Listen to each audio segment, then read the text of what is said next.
পূর্ণ ঘন সংখ্যা কি? 1 এর ঘন করলে 1, 2 এর ঘন করলে 8, 3 এর ঘন করলে 27, 4 এর ঘন করলে 64। 1 থেকে 350 পর্যন্ত সংখ্যাগুলো থেকে 2 বছর পদ্ধতিতে একটি সংখ্যা নেওয়া হলে সংখ্যাটি ঘন সংখ্যা হওয়ার সম্ভাবনা কত? 1 থেকে 350 ঘন সংখ্যা। 8 এর কিউব করলে হয় হচ্ছে 512, 64 গুণ 8 512, তার মানে বেশি হয়ে যায়, সর্বোচ্চ 350, তাই না? তারপর 7 এর কিউব করলে হয় কত? 7 এর কিউব করলে হয় হচ্ছে 400, 7 7 49, 49 গুণ 7। দেখেন কয়টা যেন মুখস্থ ছিল, আপনারা একটু মুখস্থ করে ফেলবেন, আমি টাইপ করতে ভুলে গেছি, যদি নেক্সটে কখনো ক্লাস দিলে এগুলো মুখস্থ করে দেবো, ঠিক আছে?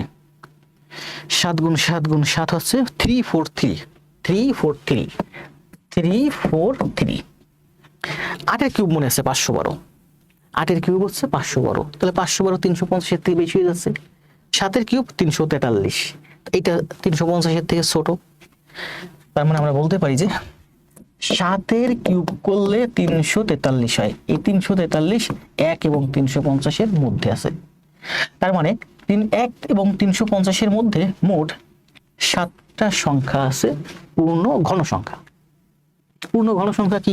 1 এর ঘন করলে 1, 2 এর ঘন করলে 8, 3 এর ঘন করলে 27, 4 এর ঘন করলে 64। দ্বৈবচন পদ্ধতিতে একটি সংখ্যা নেওয়া হলে সংখ্যাটি ঘন সংখ্যা হওয়ার সম্ভাবনা কত? তাহলে আমার মোট সংখ্যা কয়টা? আমার মোট সংখ্যা হচ্ছে 350টা, ঘন সংখ্যা হচ্ছে 7টা, 7 দিয়ে কাটলে 500টা, মানে 1/50 হচ্ছে অ্যান্সার। ঠিক আছে না? ঠিক আছে।